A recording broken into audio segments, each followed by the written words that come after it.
YSR Congress party ఆధ్వర్యంలో ప్రజలు ఉద్యమించినటువంటి తీరు, ఈ ప్రజా ఉద్యమం, కోటి సంతకాల సేకరణ, పెద్ద ఎత్తున ప్రజలు కూడా సానుకూలంగా స్పందించడం అనేది అధికార పక్షంలో వారి గుండెల్లో రైళ్లు పరిగెత్తిస్తోంది.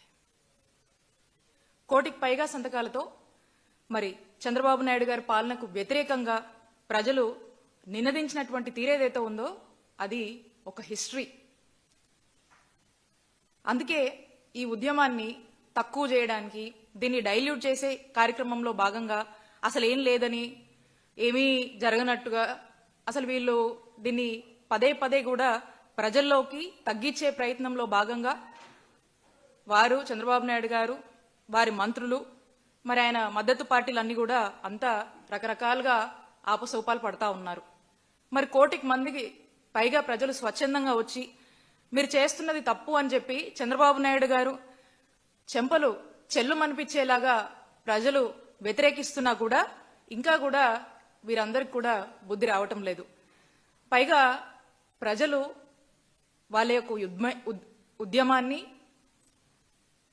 వారి యొక్క భాగస్వామ్యాన్ని వీళ్ళంతా కూడా ఏ విధంగా హేళన చేసి చంద్రబాబు నాయుడు గారు వాళ్ళ వ్యక్తులతో ఏ విధంగా వాళ్ళ పార్టీ వాళ్ళతో మాట్లాడిస్తున్నారో మనం చూస్తా ఉన్నాము.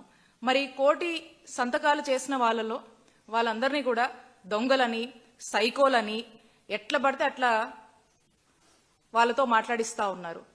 మరి రాష్ట్రంలో ఈ 1,04,11,136 మంది ప్రజలను ఖచ్చితంగా వారి ఆత్మ గౌరవాన్ని దెబ్బతీస్తూ అవమానిస్తున్నట్టు కాదా చంద్రబాబు నాయుడు గారు అని అడుగుతా ఉన్నాము.